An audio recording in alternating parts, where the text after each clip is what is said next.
Hey everyone, tonight we'll delve into a secret so ancient, so carefully buried beneath centuries of marble and myth, that even the gods themselves swore never to speak it aloud. What if immortality was not a gift of divine blood, but a recipe?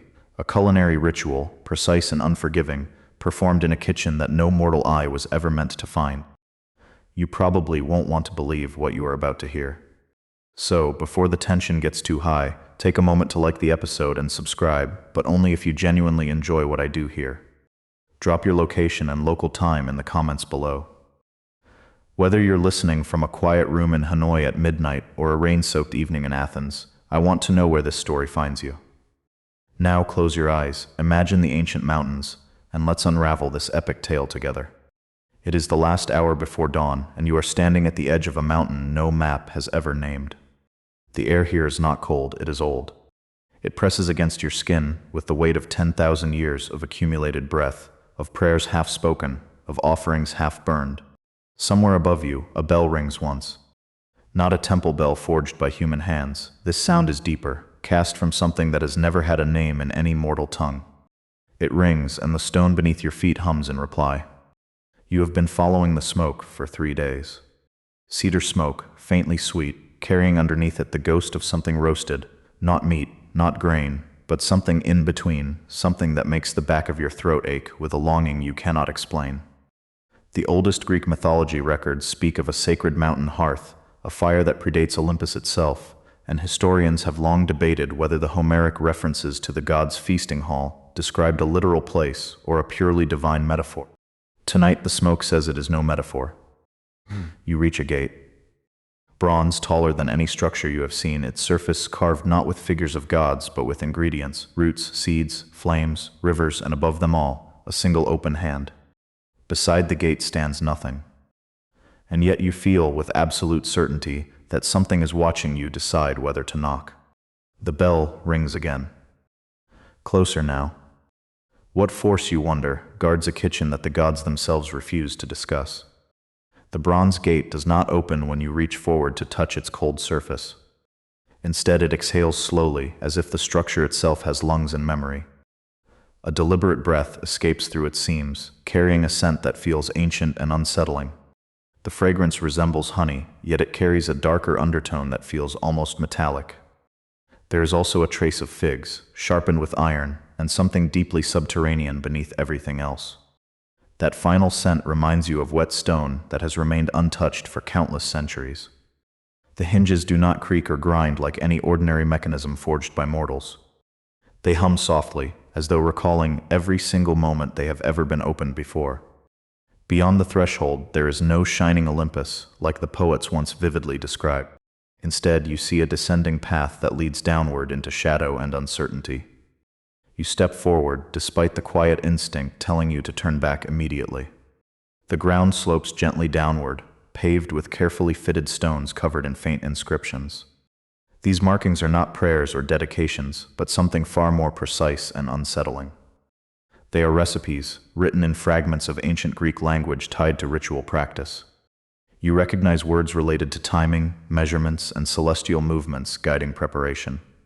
Some instructions seem bound to phases of the moon, while others depend on shifting stars. Historians have long debated how Ambrosia was made, yet no full record has ever survived intact. Standing here now, you begin to understand exactly why that knowledge was never preserved. No mortal was ever meant to read or comprehend the complete set of instructions. The path narrows further as you continue, and the air becomes noticeably heavier and richer.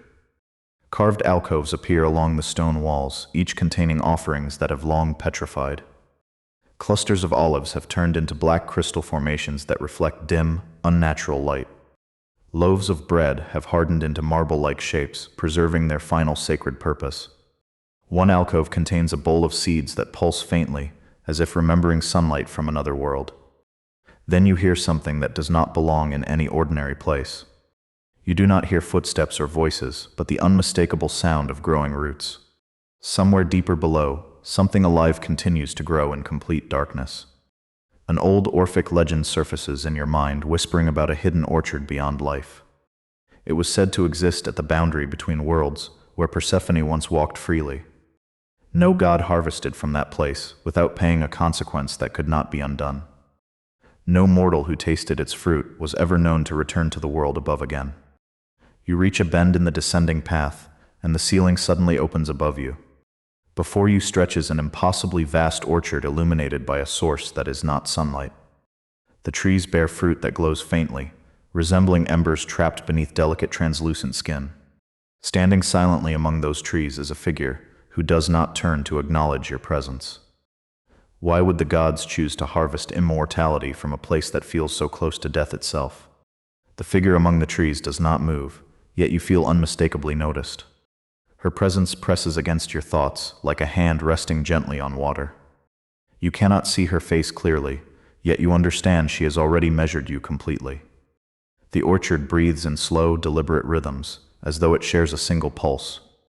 Each fruit glows faintly brighter when you step closer to the nearest branch. The light does not illuminate the space, but instead seems to observe you.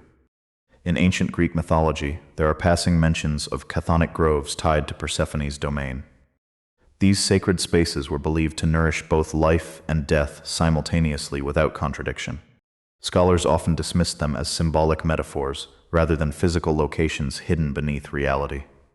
Standing here now, you recognize that assumption was dangerously incomplete and profoundly mistaken. The figure finally shifts, though not in any way your eyes can fully follow. One moment she is distant, and the next she stands impossibly close before you. Her garment appears woven from root fibers and ash, constantly unraveling and reforming.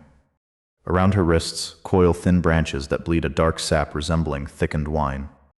That sap drips upward instead of downward, defying every natural law you understand. She carries no crown, yet the trees bend subtly in acknowledgement of her authority. There exists no widely known hymn naming her, which is itself deeply unsettling. A lesser-known local legend from Arcadia speaks of an unnamed orchard keeper who punished divine theft.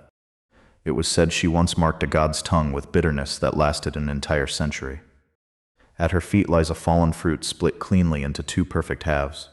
Inside, instead of pulp or seed, you see something disturbingly reflective and fluid. It resembles a memory more than anything grown from soil or nourished by water. She raises one hand slowly, and every branch around you stills instantly. You understand, without words being spoken, that nothing here is freely given. If immortality grows here like fruit, then what exactly must be harvested in return? You do not reach for the fruit, because something older than instinct stops you. The woman's gaze, though still unseen, settles on your hands with quiet expectation. In that moment, you realize this place does not forbid action, but it measures intention precisely. She gestures toward a low stone table grown directly from the orchard floor. Its surface is etched with shallow grooves that resemble channels for liquid offerings. At its center rests a small mound of coarse, pale crystals that faintly shimmer. Salt, you think at first, though something about it feels profoundly incorrect. In ancient Greek ritual practice, salt was never merely seasoning but a sacred binding agent. Before sacrifices or feasts, grains of salt were offered to establish a covenant with the divine. Some lesser-known temple records suggest that even the Olympian deities followed similar rites among themselves. The woman lifts a single crystal between her fingers, holding it toward you silently. Up close, you see each grain contains a tiny flicker of light trapped within. It pulses once, like a heartbeat, before settling back into stillness again. A bizarre detail surfaces in your mind from fragmented mythological accounts of divine feasts. It was said that the gods used salt not from the sea, but from crystallized lightning. These rare crystals were believed to bind oaths so tightly that even Zeus could not break them. She places the crystal onto your palm without touching your skin directly. The moment it rests there, your breath catches as something shifts within your chest. It feels as though a promise has already been made, though you never spoke one aloud. The grooves in the stone table begin to glow faintly, reacting to your presence. You hear distant echoes of chanting, not from voices but from the orchard itself. Then, for the first time, the woman speaks, her voice like roots moving through soil. No feast begins without the bond, she says, each word carrying the weight of law. The crystal in your hand grows warmer, almost uncomfortably alive against your skin. If this salt binds even gods to their own immortality, what exactly has it just bound you to? The warmth in your palm does not fade, but it settles into something steadier and deeper. It feels less like heat now, and more like a presence that has chosen to remain. You close your fingers slowly, and the crystal does not crumble under pressure. Instead, it presses back, as if acknowledging your acceptance of its unseen terms. The orchard dims slightly, as though a cloud has passed over an invisible sky above. The woman turns away from you without another word, already certain you will follow her path. You do, because something within you now recognizes this ritual as incomplete without continuation. The descending path resumes beyond the orchard, narrower and more deliberately constructed than before. The air shifts again, carrying a faint scent of dry grain and distant wind across empty fields. A memory surfaces, not your own, but something impressed into the salt itself. You see a field in ancient Thessaly, once known as the breadbasket of early Greek civilization. Farmers move in silence beneath a sky that refuses to change, fixed in a dull gray stillness. Their crops stand brittle and unmoving, untouched by growth or decay for an unnatural span of time. This is not abundance, but suspension. In Greek mythology, Demeter's grief over Persephone's abduction caused the first great famine.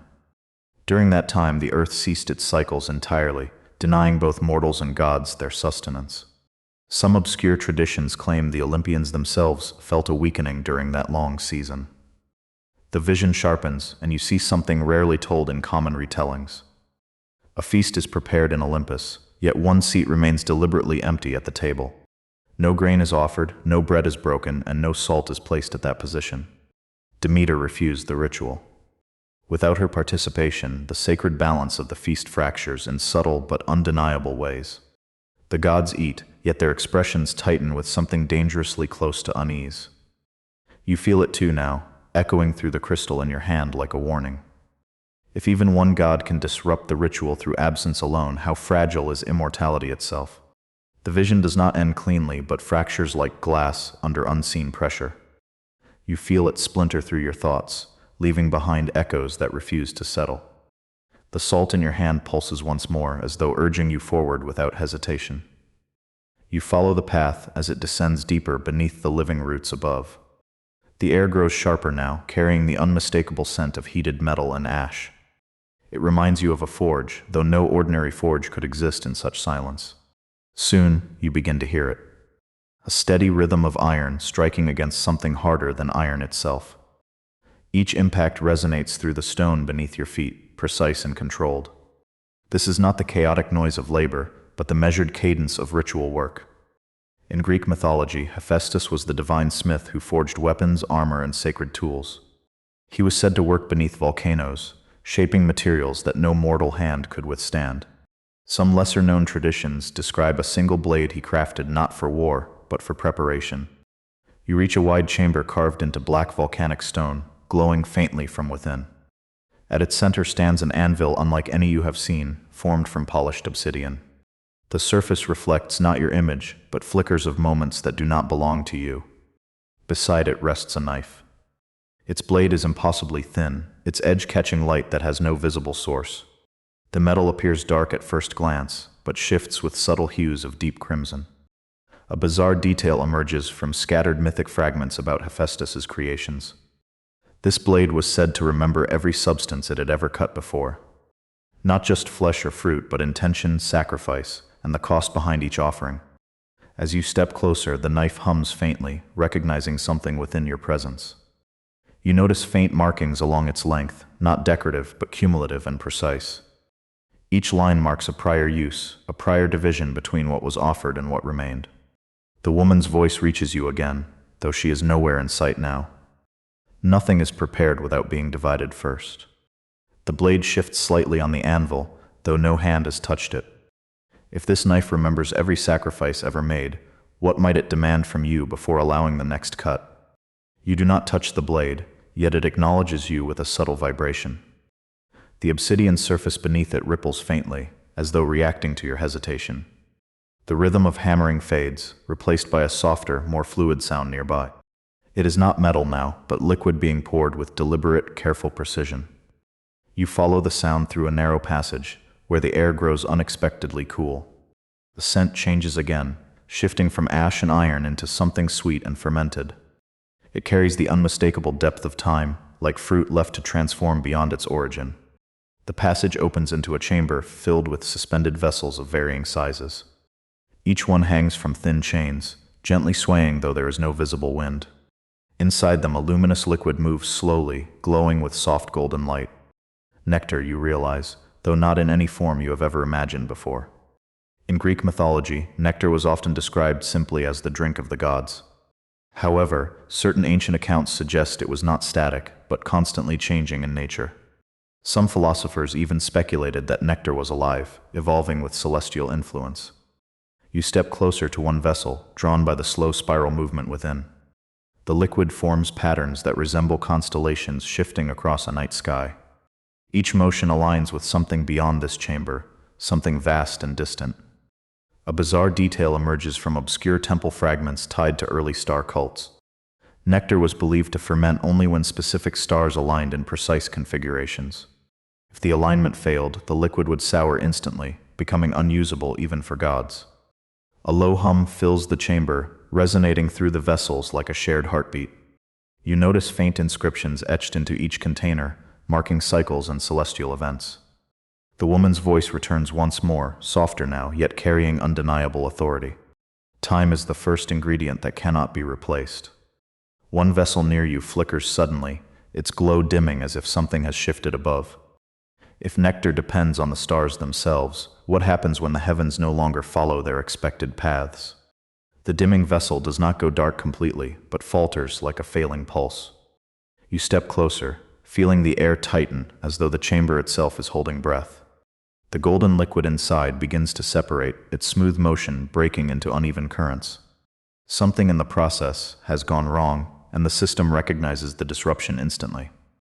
A faint tremor passes through the hanging chains, setting every vessel into subtle motion. The hum deepens into a discordant tone, no longer harmonious with itself or the space. You notice a narrow stairway spiraling downward behind the largest vessel in the chamber. It is partially concealed by shadow, as if intentionally hidden from casual observation. You descend carefully, guided only by the faint glow reflecting off the stone walls. The scent of fermentation fades, replaced by something older and far more still. It smells like dust sealed beneath stone, untouched by breath or light for ages. At the base of the stairs, you find a sealed chamber carved from pale limestone. Its door stands slightly ajar, revealing a thin line of dim, unmoving light within. In ancient Greek tradition, Delphi was considered the center of the world, marked by the omphalos stone. Beneath its temple, the Pythia delivered prophecies while seated above a hidden chasm. Some lesser-known accounts claim deeper chambers existed, sealed away from all but the initiated. You push the door open slowly, and the sound echoes far longer than expected. Inside, a single stone slab rests at the center of the room, untouched by dust. Its surface is covered in inscriptions far more intricate than those you saw before. These are not fragments, but a complete sequence, arranged with deliberate precision. A recipe. Not symbolic, not partial, but whole. A bizarre detail emerges from forbidden accounts of the Delphic priesthood. The oracle was never allowed to read certain inscriptions aloud, even during trance. It was believed that speaking the full sequence would activate something irreversible. The symbols seem to shift as you focus, resisting full comprehension by mortal perception. The woman's voice does not return this time, leaving you entirely alone with the knowledge. If this is the true recipe for immortality, why was even the oracle forbidden from ever speaking it? You do not read the entire slab, because something in you understands the danger. Your eyes move across only fragments, yet even those pieces feel overwhelmingly complete. Each symbol carries weight, as though meaning itself has been condensed into visible form. You step back, but the knowledge does not release you entirely. It lingers, like a taste that refuses to fade from the back of your tongue. A faint sound reaches you from above, soft but unmistakably rhythmic and deliberate. It resembles seeds striking stone, one by one in a measured sequence. You turn toward the stairway again, compelled to follow the sound upward. The chamber behind you remains open, though you feel it has already closed in another sense. When you return to the orchard, the air feels heavier than before. The glowing fruit now pulse in a slower rhythm, as if responding to a deeper cycle. At the center of the grove, you see her again, kneeling beside a shallow basin. In her hand rests a pomegranate, split cleanly into perfect symmetrical halves. Its seeds gleam like small, dark jewels, each one reflecting a different fragment of light. In Greek mythology, Persephone's consumption of sick pomegranate seeds bound her to the underworld. This act established the seasonal cycle, dividing the year between growth and barrenness. Yet some lesser-known interpretations suggest this was not punishment, but agreement. A contract encoded through consumption rather than spoken oath. The woman lifts 6 seeds carefully and places them into the basin of dark stone. As each seed touches the surface, a soft tone resonates through the orchard. The sound resembles distant chimes, marking something precise and irreversible.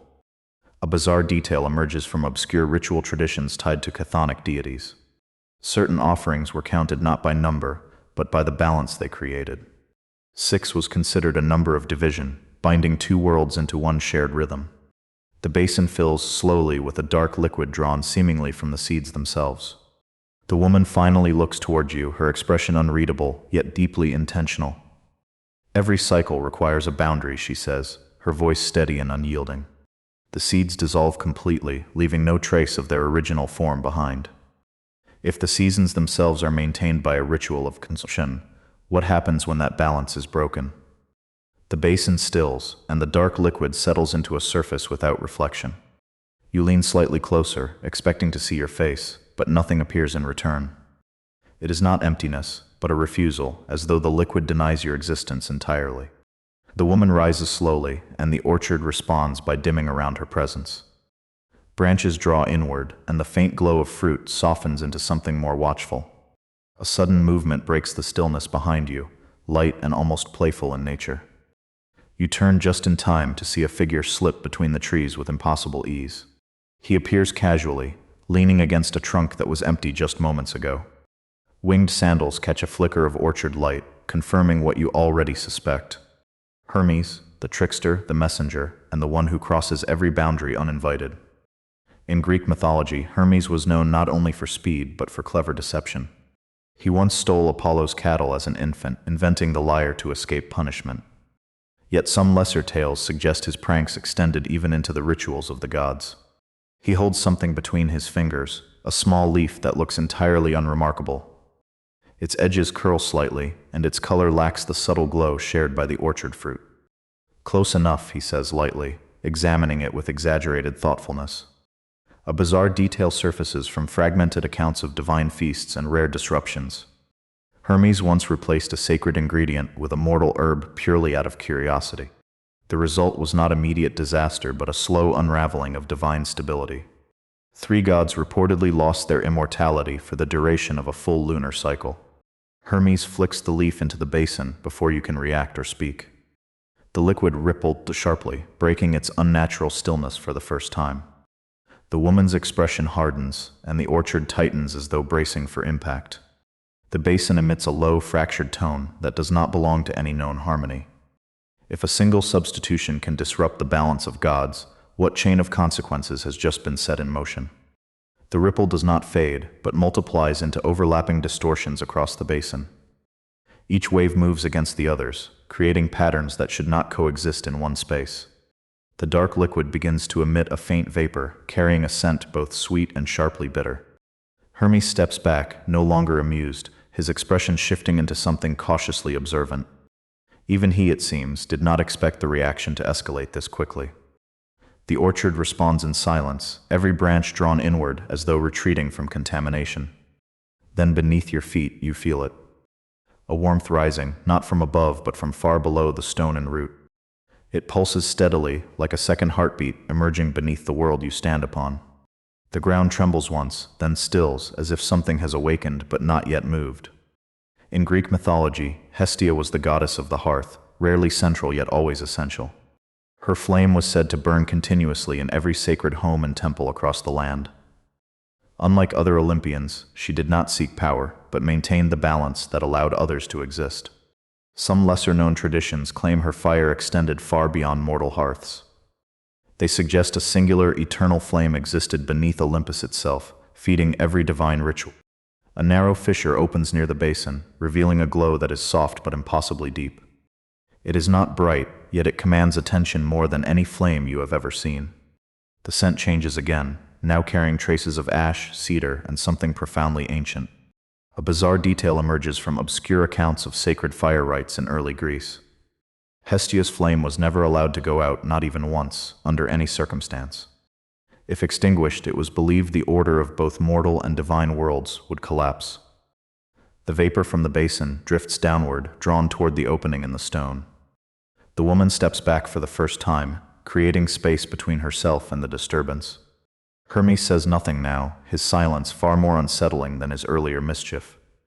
The glow beneath intensifies slightly, as if reacting to the imbalance above. If the hearth below sustains every ritual, what happens when something corrupted reaches its flame? The vapor does not descend gently, but threads itself downward with deliberate intent.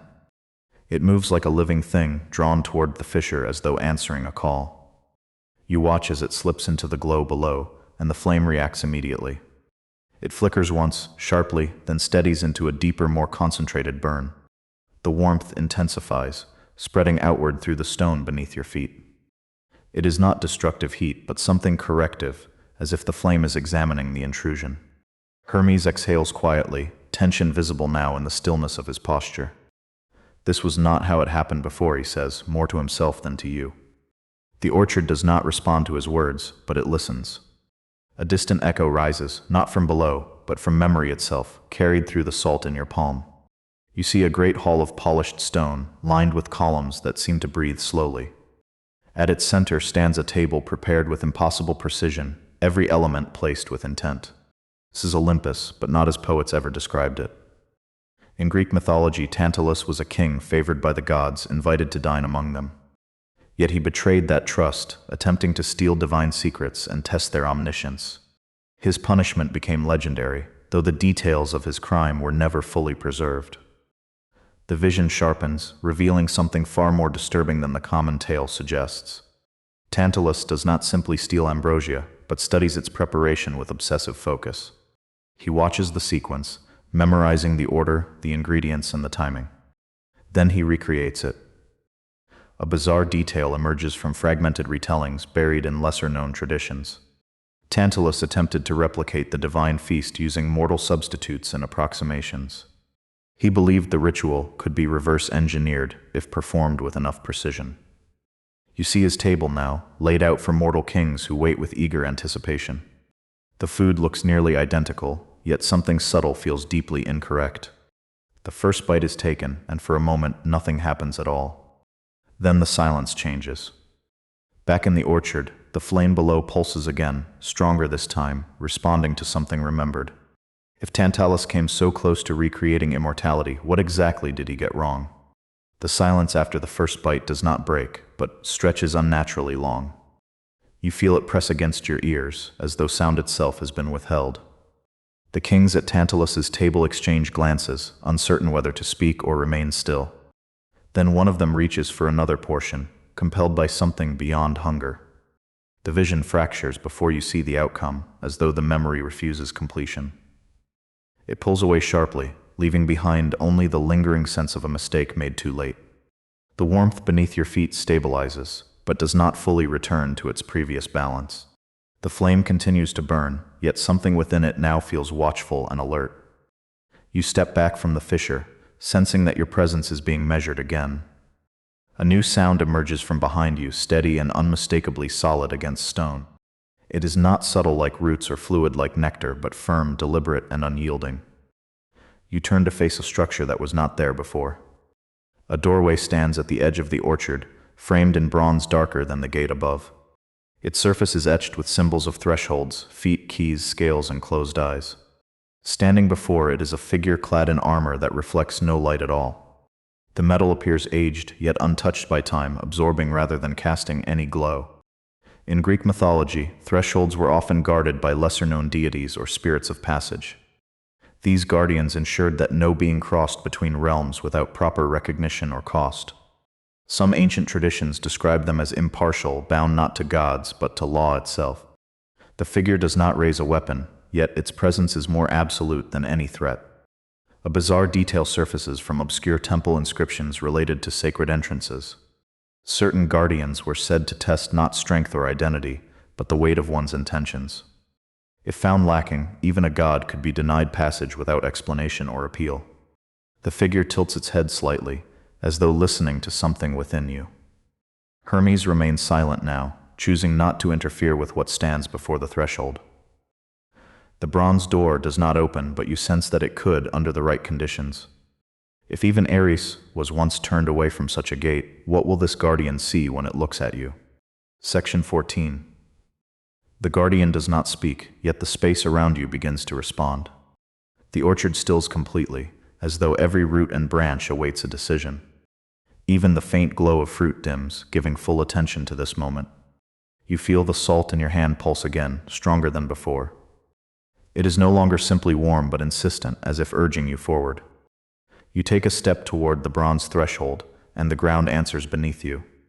A low tone resonates through the stone, neither approval nor warning, but recognition. The guardian shifts slightly, allowing just enough space for you to approach the door. Its presence does not lessen, but it no longer blocks your path completely. In ancient Greek ritual tradition, crossing a sacred threshold required acknowledgement of unseen laws. Participants often performed small gestures, offerings, or silent vows before entering divine spaces. Failure to observe these rites was believed to invite imbalance rather than immediate punishment. You hesitate, aware that no instruction has been given, yet something is clearly expected. The grooves carved into the bronze surface catch your attention more closely now. They resemble the same channels you saw on the stone table in the orchard earlier. Without fully understanding why, you lift your hand and let a single grain of salt fall. It lands softly against the metal, and the reaction is immediate. The entire doorway hums, not loudly, but with a depth that resonates through your chest. The carvings glow faintly, tracing patterns that extend beyond the visible frame. A bizarre detail emerges from lesser-known accounts of divine architecture on Olympus. Certain doors were said to open not by force, but by recognition of completed ritual sequences. Even the gods themselves were required to follow these procedures without exception. The bronze surface begins to part, not outward, but inward, dissolving into shadow. A warm current of air flows through the opening, carrying scents of flame, grain, and something richer. For the first time, you hear voices clearly from beyond the threshold. The gods are already gathering. If you step through now, you will witness what no mortal was ever meant to see. But once you enter, will you still be allowed to leave? You cross the threshold, and the air changes immediately around your body. It is warmer here, but not with simple heat, rather with presence and accumulated ritual. Every breath you take feels measured, as though the space itself is counting. The chamber beyond is vast, far larger than the path behind you could suggest. Columns of pale stone rise upward into shadow, their surfaces carved with flowing inscriptions. These are not decorative, but procedural, documenting sequences that must never be forgotten. At the center stands a long table formed from a single slab of polished stone. Around it, figures gather, each one distinct, yet bound by something shared and precise. The Olympians. They do not look at you immediately, because something more important is underway. In Greek mythology, divine feasts were often described as effortless and eternal celebrations. However, lesser traditions suggest these gatherings followed strict, repeated ritual structures. Nothing was consumed until every condition had been perfectly aligned and acknowledged. You notice their stillness, their focus, and the unusual silence that fills the hall. Then you hear it. Synchronized inhale, drawn slowly and evenly across every figure present. It is followed by a pause that stretches longer than seems physically possible. Then, together they exhale. The sound moves through the chamber like wind, passing through a hollow mountain. A bizarre detail surfaces from fragmented ritual accounts tied to divine sustenance. Before consuming ambrosia, the gods performed a shared breath to align their essence. If even one participant failed to match the rhythm, the ritual would collapse entirely. You feel the pull of it, the subtle pressure encouraging you to breathe with them. Your lungs hesitate, uncertain whether you belong within this precise sequence. One figure at the table shifts slightly, breaking the perfect symmetry for a fraction of a moment. The rhythm falters, just enough to be noticed by every presence in the room. The silence that follows is no longer ritual, but something far more dangerous. If one breath is missing from the cycle, what part of immortality has just been left incomplete? The broken rhythm does not shatter the ritual, but it leaves a fracture suspended in the air. You feel it immediately, like a note held too long that begins to bend out of tune. The gods remain still, yet their attention sharpens toward the source of imbalance. A figure steps forward from the far side of the table, quiet yet undeniably central. She is not adorned like the others, wearing neither crown nor weapon, nor symbol of dominion. Her presence is subtler, yet it draws the structure of the room back toward coherence. Hestia. Her name is rarely spoken in surviving fragments of Greek mythology or temple records. She is sometimes associated with healing, but more obscure traditions describe her differently. They suggest she shaped not bodies but experiences, weaving sensation into structured meaning. She moves her hands slowly over the table, never touching the surface directly. The air responds, forming faint threads of light that connect each place setting together. A bizarre detail emerges from nearly lost accounts of divine preparation rites. Hestia was said to compose flavors not from ingredients alone, but from memory itself. She could draw forgotten prayers, grief, or devotion into the structure of a single dish. As she works, the tension in the room begins to ease, though not completely. The fractured breath is not erased, but redistributed, absorbed into the unfolding pattern. You feel something shift within your own senses, as though your memories are being noticed. Not taken, not yet, but acknowledged as potential components within the ritual space. Hestia pauses, her attention drifting briefly toward you without fully turning her head. For a moment, you sense she understands exactly what you have already seen and carried here. The table glows faintly, stabilizing under her influence, though the earlier disruption lingers beneath it. She lowers her hands, and the threads of light settle into the structure once more.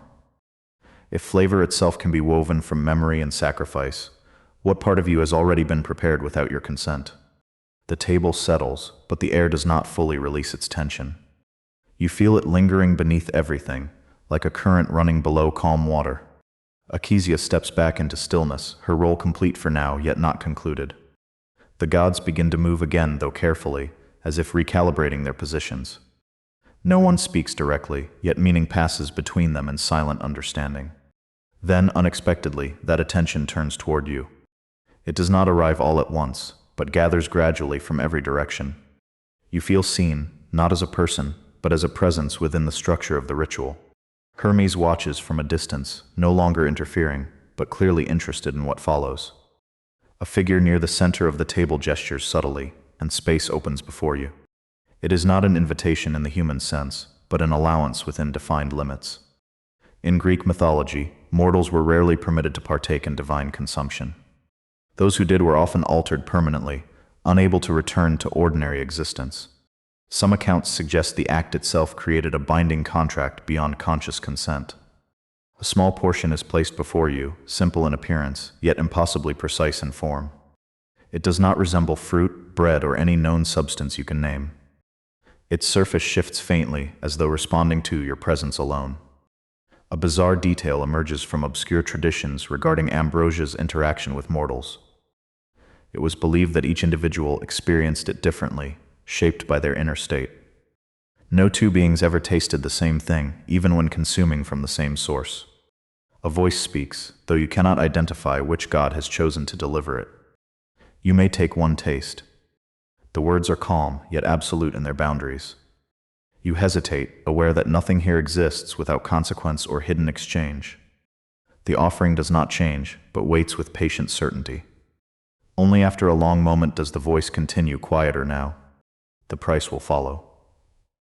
The chamber stills once more, awaiting your decision.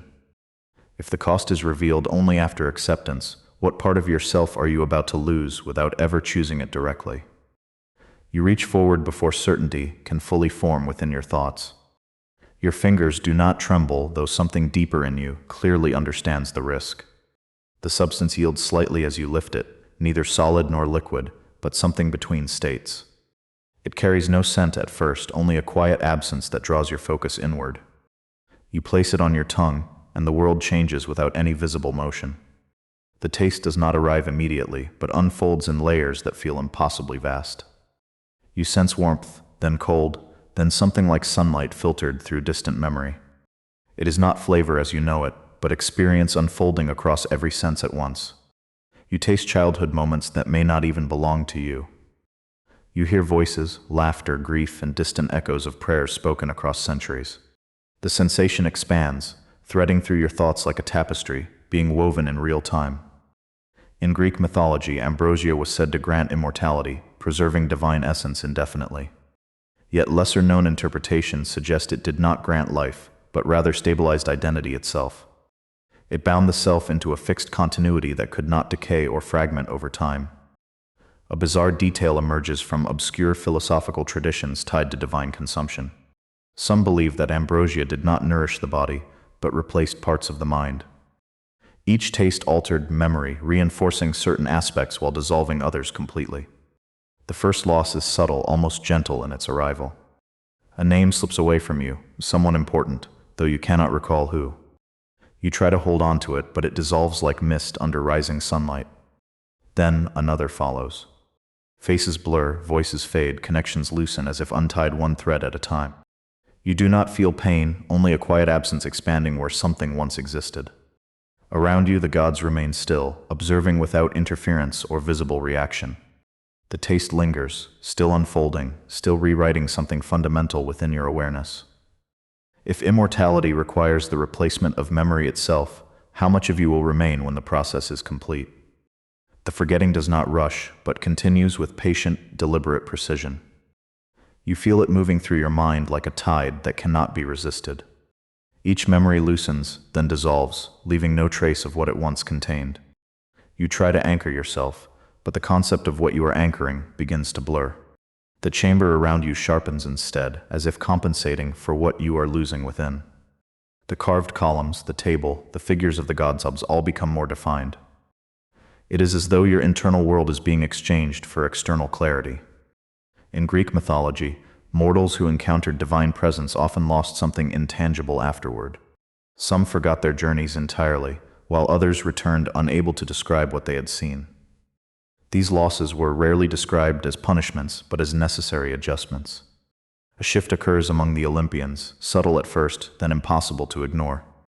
One rises abruptly, the movement breaking the fragile equilibrium that had just stabilized.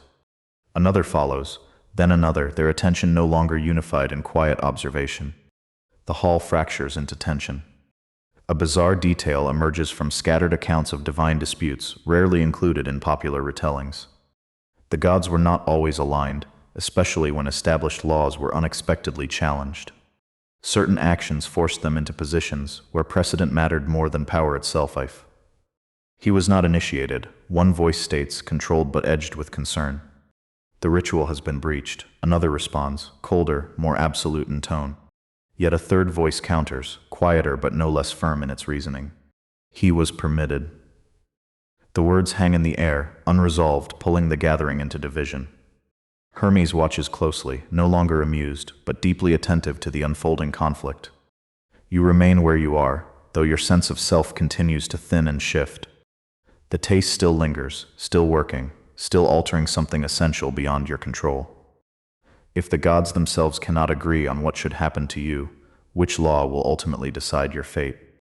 The tension does not erupt into chaos, but tightens into something far more controlled.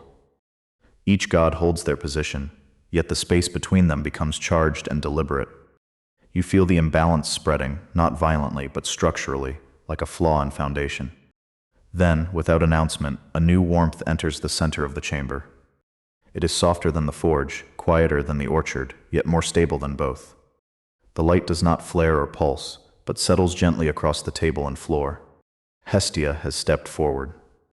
In Greek mythology, Hestia was rarely the focus of grand narratives or heroic conflict.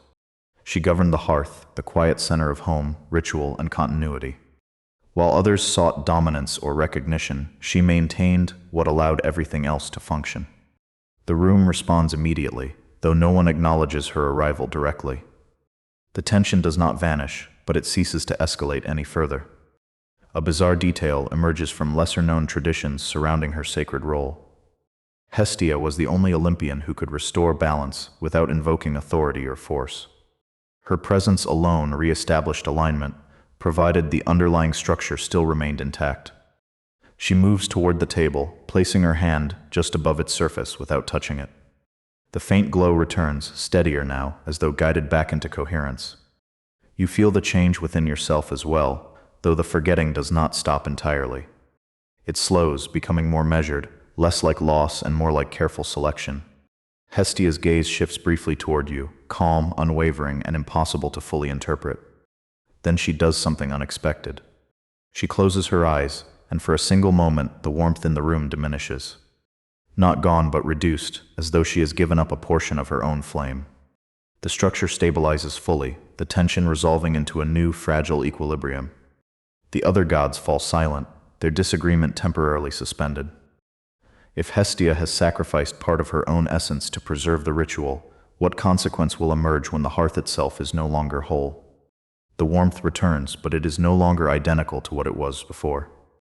You sense a subtle absence within it, like a note removed from a familiar harmony. No one speaks of it, yet every presence in the chamber recognizes the difference. Hestia steps back, her role complete, though the cost remains unspoken and unmeasured. The gods shift again, not in conflict now, but in quiet recalculation of what must follow. The structure of the ritual has been preserved, yet something new has been introduced. You feel it as clearly as the fading memories within your own mind. A space has opened where no precedent fully applies. In Greek mythology, divine law was often portrayed as absolute and unchanging.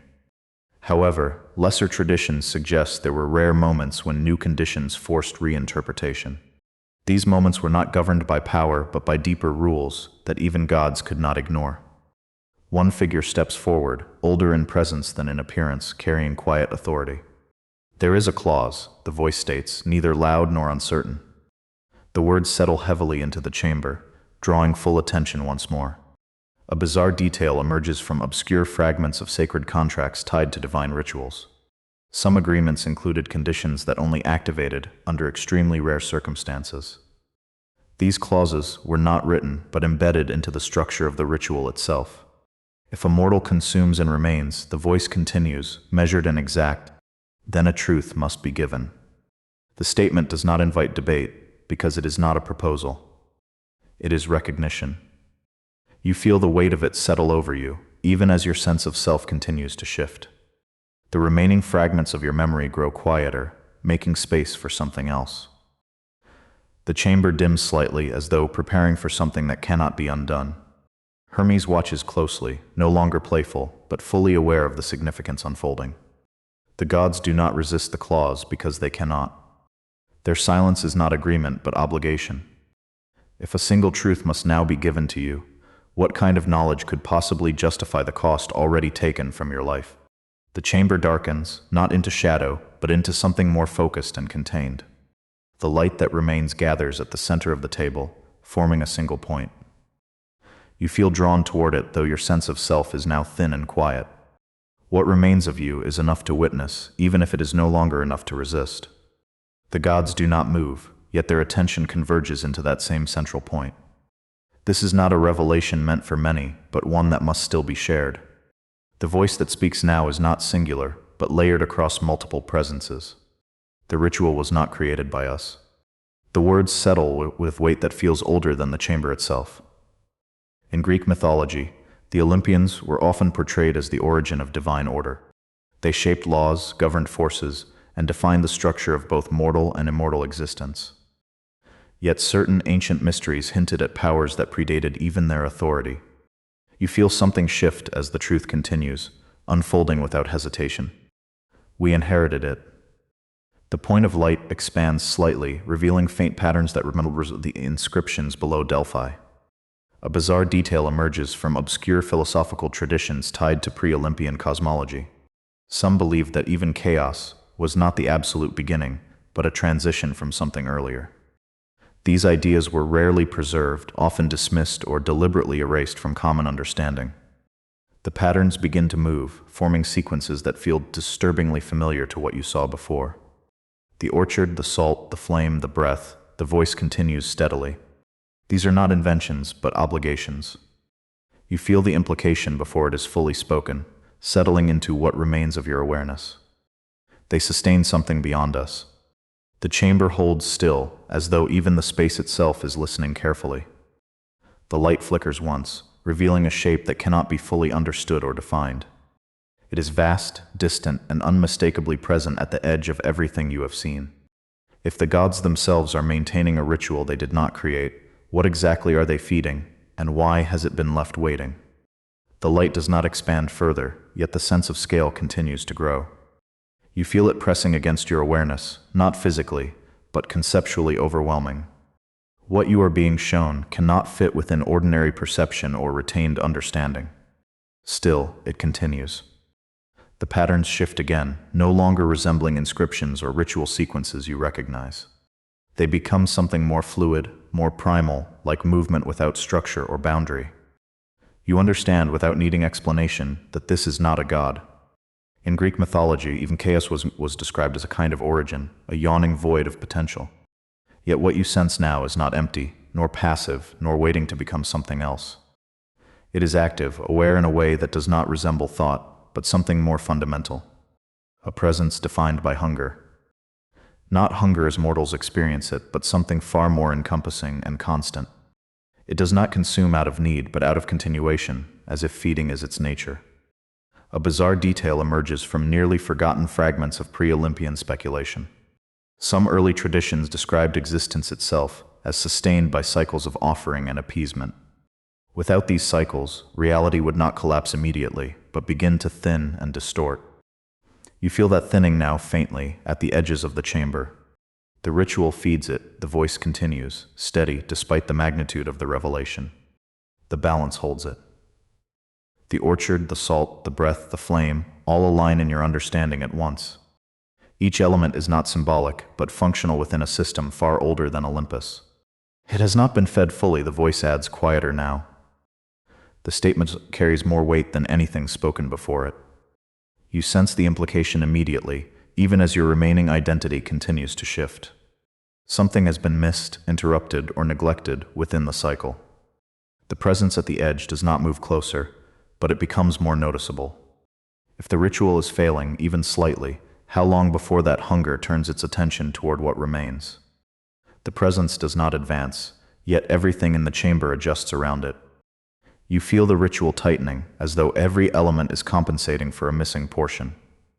The gods remain still, but their stillness now carries unmistakable urgency beneath its surface. The truth settles into you fully, even as your memories continue to thin and dissolve. You understand the imbalance, though you no longer remember the life you came from. You understand the cost, though you no longer recall what has already been taken. That clarity leaves you with only one remaining choice. In Greek mythology, there are rare figures who stand at boundaries rather than within worlds.